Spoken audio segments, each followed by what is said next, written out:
Eric Sidney Watkins, dit Sid Watkins, est un neurochirurgien britannique né en 1928. Fils d'ancien mineur reconverti en garagiste, il découvre le monde de l'automobile en travaillant avec lui.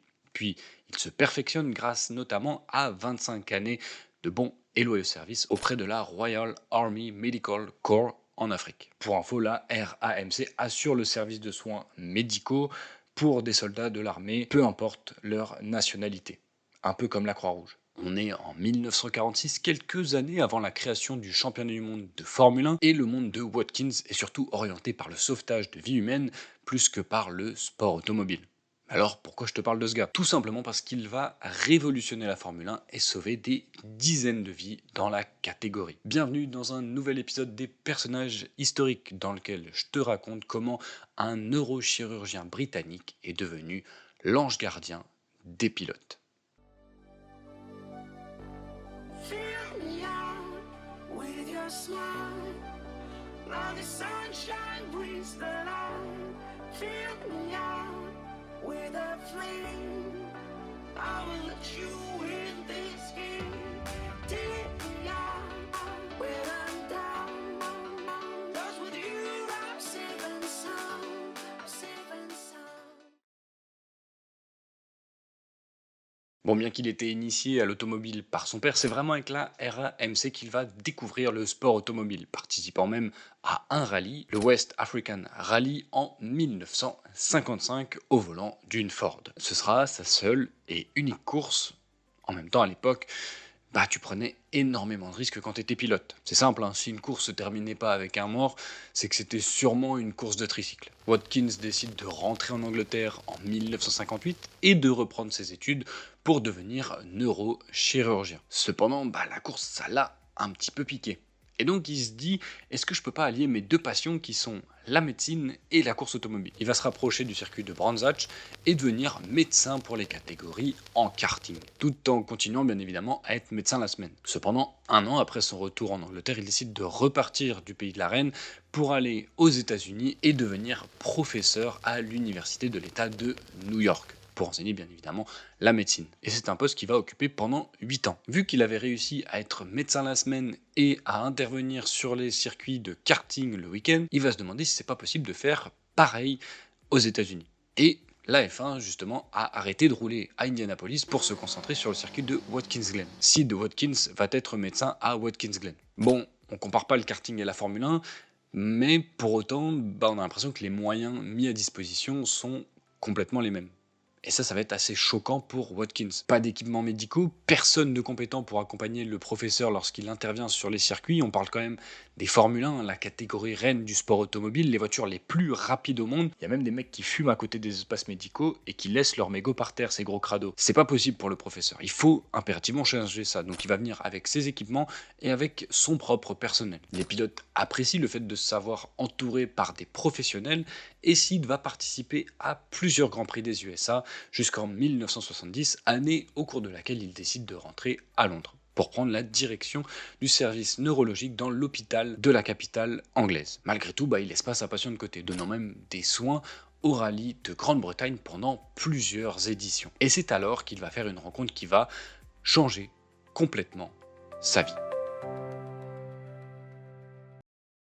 On est en 1978 et le professeur rencontre un certain Bernie Ecclestone, président de la FOCA, la Formula One Constructors Association. En gros, c'est le patron de l'association des écuries de Formule 1, une association qui pèse très lourd, et donc ça fait un peu de Ecclestone le patron de la Formule 1. Tonton Bernie est très impressionné par le travail du neurochirurgien et va lui proposer un contrat de 35 000 dollars par an pour qu'il vienne apporter ses services à la plus grande catégorie du sport automobile. Une offre que Sid Watkins ne va pas refuser, tant il est passionné par le sport automobile. Il sera donc neurochirurgien la semaine et médecin-chef officiel le week-end. Pas mal comme plan de carrière. Pour Watkins, c'est tout bénef, il est payé pour être au plus proche de sa passion.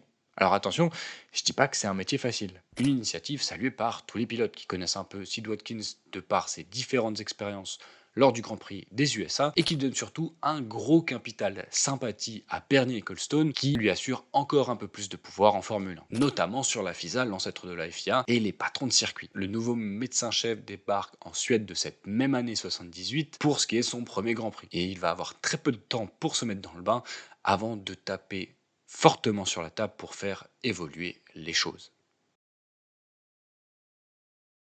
Avant de te parler de l'arrivée de Sid Watkins en Formule 1, si tu veux soutenir cette chaîne, pense tout simplement à t'abonner, à partager cette chaîne, cette vidéo si elle te plaît, et à liker la vidéo. La F1 arrive en Italie pour la 311e course de l'histoire de la Formule 1 et la saison est dominée par Lotus. Bien que Mario Andretti n'ait pas de concurrent direct puisque le Suédois Ronnie Peterson a interdiction d'attaquer son leader. Et c'est justement ce leader qui va signer la pole position devant la Ferrari de Gilles Villeneuve. Toutes les voitures prennent le départ du Grand Prix, font leur tour de formation, et alors que les premiers pilotes s'arrêtent sur la grille, le départ est lancé, avant même que les derniers pilotes aient eu le temps d'immobiliser leur Formule 1. Ces dernières voitures vont arriver avec beaucoup de vitesse pour la première chicane, voire beaucoup trop, ce qui crée un carambolage énorme, impliquant notamment James Hunt, Vittorio Brambilla, qui est tout simplement assommé par une roue, tellement le choc est violent, et surtout Ronnie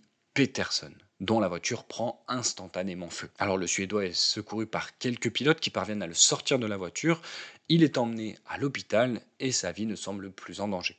Pourtant, le lendemain, il décède de ses blessures. Mais dans cette histoire, pour l'instant, je ne vous ai pas parlé de Sid Watkins. Il était où le médecin-chef? Eh bien, il était tout simplement bloqué par les carabinieri, la police italienne, qui, dans la panique, a interdit l'accès à la piste pour tout le monde. Résultat, Peterson ne reçoit pas les premiers secours qui auraient pu le sauver, et derrière, il est opéré beaucoup trop tôt, décédant à l'âge de 34 ans d'une embolie pulmonaire. Ça ne doit plus se passer comme ça. Et Watkins demande de gros changements à Ecclestone. Il demande un meilleur équipement médical, un anesthésiste sur les circuits, un hélicoptère permettant de transporter les pilotes jusqu'à l'hôpital le plus proche, et surtout qu'une voiture médicale prenne le départ derrière les pilotes, de façon à intervenir le plus rapidement possible lors d'un crash, puisque le départ c'est le moment le plus tendu de la course. Ecclestone ne cherche même pas à négocier, il accepte absolument toutes les demandes, et tu comprends désormais pourquoi la voiture médicale prend le départ derrière les pilotes sur chaque Grand Prix. Ces changements sont mis en place lors du Grand Prix suivant et vont satisfaire l'ensemble de la grille. De son côté, Watkins devient président de la commission médicale en 1981 et fait tout son possible pour rendre encore plus sécurisée la Formule 1. Malheureusement, malgré ses efforts, il voit deux pilotes perdre la vie en 1982. Dans un premier temps, Gilles Villeneuve, qui, après un crash en Belgique, est éjecté de sa voiture. Watkins va le placer sous respirateur artificiel avant de le débrancher sur demande de sa femme. Et le deuxième pilote, c'est Riccardo Paletti, qui au départ rentre dans la Ferrari de Didier Pironi, sauf que sa Osella prend feu alors que le pilote italien était inconscient dedans. Il faut noter quand même que lors de cet accident, Sid Watkins donne tout pour essayer de sortir le jeune italien, mais malheureusement, il est trop tard et le professeur s'en sortira avec des blessures aux mains. Pour cette implication sans faille, les pilotes lui sont extrêmement reconnaissants et lui remettent un trophée pour le remercier d'être leur ange gardien. Et depuis le début, je parle de pilote, mais il faut savoir que le professeur s'est distingué en s'occupant de Frank Williams après son accident de la route en 1986. Bon, bien que les pilotes l'adorent, il faut quand même noter qu'il y a des fois des prises de bec, parce que eux veulent prendre des risques, là où Sid Watkins est plutôt dans la sécurité. Pour l'anecdote, en 87, Piquet sort violemment de la piste à Tamburello et percute le mur à près de 300 km/h. Des victimes d'un traumatisme crânien, mais jouant le titre face à son coéquipier, il demande à prendre le départ de la course le lendemain. Ce à quoi forcément Watkins refuse. En fait, le professeur juge qu'un nouveau crash serait très dangereux pour le corps du Brésilien. Vexé, Nelson va tenter de faire pression en passant par les officiels. Mais Watkins jure de démissionner si Piquet prend le départ du Grand Prix. Et que vont faire les officiels? Eh bien, ils vont se ranger du côté de Watkins. Piquet ne pourra prendre le départ et il reconnaîtra quelque temps après que Watkins avait raison. Cette anecdote montre le poids qu'a Watkins dans le microcosme de la Formule 1. Et malheureusement, il n'en a pas terminé avec ce virage de Tamburello. Durant l'épreuve de 1989, la dangerosité du virage de Tamburello va à nouveau faire parler d'elle. Après quelques tours, Gerhard Berger se retrouve troisième et chasse la Williams de Ricardo Patrese. Mais c'est à ce moment-là qu'il perd le contrôle de sa Ferrari qui vient s'encastrer dans le mur. La violence du choc est telle que Berger perd connaissance et que son réservoir d'essence se fissure. Et comme tu t'en doutes, un réservoir d'essence qui se fissure, c'est jamais bon. La voiture s'enflamme et il faut vite aller aider l'Autrichien. L'intervention rapide des commissaires sous la houlette de Sid Watkins permet de sauver Berger, qui s'en sortira malgré tout avec des brûlures aux mains, des côtes cassées et des bleus un peu partout. Cet accident va entraîner forcément une grosse modification de l'emplacement des réservoirs pour éviter à nouveau que les voitures s'enflamment. Cependant, si en 1989 le pilote s'en est sorti indemne, ce ne sera pas la même histoire 5 ans plus tard. Au cours de ses années de présence en Formule 1, le professeur a toujours défendu la sécurité des pilotes. Et s'il y a un pilote qui avait également le même état d'esprit, c'est Ayrton Senna. Forcément, les deux, avec ce gros point commun, vont se rapprocher, voire même devenir amis, se battant tous les deux pour la même chose. Tu comprends où je veux en venir, on est le week-end du 1er mai 1994 et ça débute fort avec l'impressionnant crash de Rubens Barrichello. Alors heureusement il s'en sort avec des contusions légères et un nez cassé. Par contre le samedi, c'est pas la même histoire. Roland Ratzenberger perd le contrôle de sa Simtek dans le virage de la Tosa et il vient frapper le mur à près de 300 km/h. Watkins intervient sur ces deux accidents, mais il ne pourra strictement rien faire pour l'Autrichien, victime d'une grave fracture du crâne. Le Britannique est forcément touché par cette perte, mais il fait face là à son métier, ce qui est totalement l'inverse d'Ayrton Senna, qui lui a pris sa Williams pour se rendre sur les lieux de l'accident de Ratzenberger et qui le soir rentre chez lui plein de doutes et plein de questions. Il va d'ailleurs les partager avec son ami qui lui conseille de prendre sa retraite, qu'il a assez fait pour la Formule 1 et qu'ils ont qu'à aller tous les deux à la pêche. Ce à quoi Senna répond que contractuellement, il ne peut pas. Il est lié à Williams et il doit prendre le départ le lendemain. La suite, on la connaît, le Brésilien prend le départ du Grand Prix, perd le contrôle de sa Williams et va frapper violemment le mur de Tamburello. Un triangle de suspension vient frapper son casque, le perfore et vient infliger de graves blessures à la tête au Brésilien. Watkins arrive rapidement sur les lieux de l'accident, il voit l'état de son ami et il sait que c'est trop tard. Malgré tout, il fait tout son possible, essaye de le réanimer, de le soigner, mais rien n'y fait. Senna ne reviendra jamais dans le monde des vivants, laissant un grand vide. Pour l'anecdote, Watkins dira qu'il a l'impression d'avoir senti le moment où l'âme de Senna a quitté le corps du Brésilien. Et pourtant le Britannique était athée.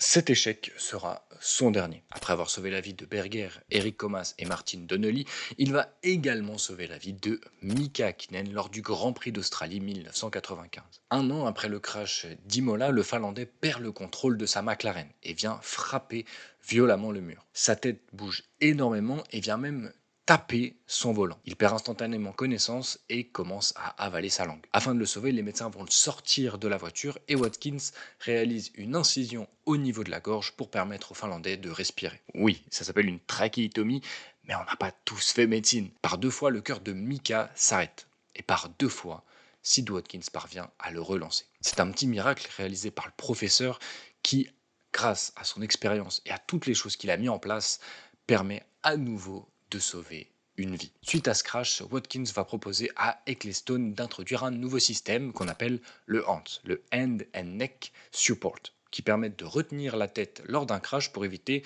que le casque vienne frapper le volant, ce qui était arrivé à Mika Häkkinen. Et c'est un dispositif qui sera rendu obligatoire en 2003 et qui va d'ailleurs bien aider Jenson Button lors de son crash à Monaco. 35G, c'est violent, mais dernière petite anecdote de cette vidéo, il faut savoir que du coup Jenson Button a perdu connaissance et quand il est revenu à lui, il a vu le professeur s'occuper de lui. Et instantanément, il a été rassuré. Si je dois définir Sid Watkins, je dirais que c'est un peu le papy rassurant des pilotes. Après avoir écrit toutes ses lettres de noblesse, Watkins se voit offrir le poste de président de l'Institut pour la sécurité du sport automobile, poste qu'il occupera jusqu'en 2011. Cependant, se battant contre la maladie depuis plusieurs années, le professeur décède à l'âge de 84 ans le 12 septembre 2012.